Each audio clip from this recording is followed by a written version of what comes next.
WD18, me again, Freddie from the Southampton channel, The Ugly Inside, and the boys have asked me to give you some thoughts ahead of our FA Cup 4th round game on Saturday afternoon. Now I'm hoping we have some home advantage this time round after that complete injustice at the beginning of the month.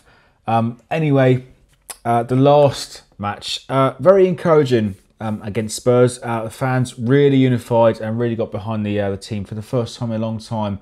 We really got them going, and we looked good going forward. Some nice intricate passing, really looked good in the final third. We missed a few chances of our own and missed some golden chances. It absolutely flew across the 6-yard box for our 17-year-old lad, Obafemi. Another clean hit. We could be celebrating a 2-1 win over Spurs, but very encouraging last weekend. But I think probably our defence is still a little bit weak.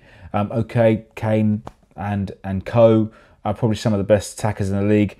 But if we want any chance of staying up in this league and progressing in this competition, we need to certainly tighten up. And if we do tighten up, that will move us away from the bottom 3. They've asked me about Javi Gracia. I'm not really sure what to say about him, to be honest. I think it's going to be a bit of a headache for Pellegrino to compile his pre-match report. Gracia obviously not played any games in the Premier League so far this season.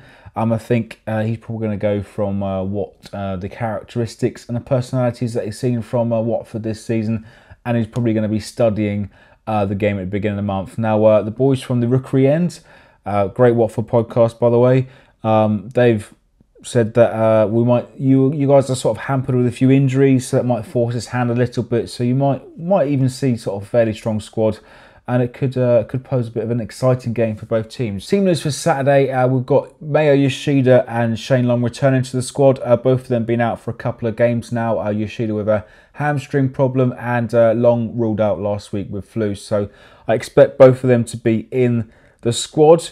And also, big news this week, we've just signed a brand new striker, 6'3", Argentinian, Guido Carrillo.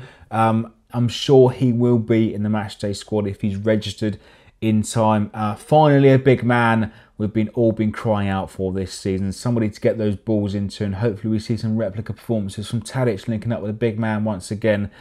He is the type of guy apparently to bully defenders, apparently great in the air, and a huge threat up top. Now, I'd hazard a guess he would come off the bench, and I think he'll make an appearance in the second half, and hopefully romantic to think for him to come off the bench and score the winner with a nice, strong bullet header to see us through to the 5th round.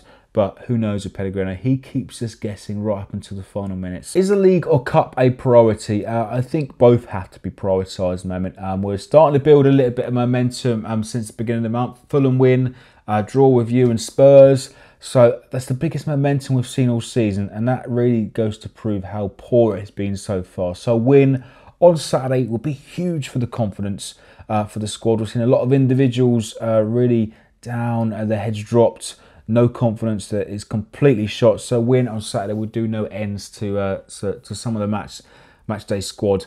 But I would like to think we can go for a cup run. I'd like to think Pellegrino will go for it, and I'd also like to think Pellegrino will have a point to prove. So hopefully we'll see some exciting football and the strongest available squad to help us progress in the cup and progress in the league. That's been me then for WD18. Remember to go ahead and check out our channel for more Southampton content, The Ugly Inside, for the weekend's game. Also go and check out our opposition view with another Watford fan from the Rookery End to give us their thoughts. But hopefully we'll also try and find some time to catch up with these boys whilst I'm celebrating a Southampton win into the 5th round.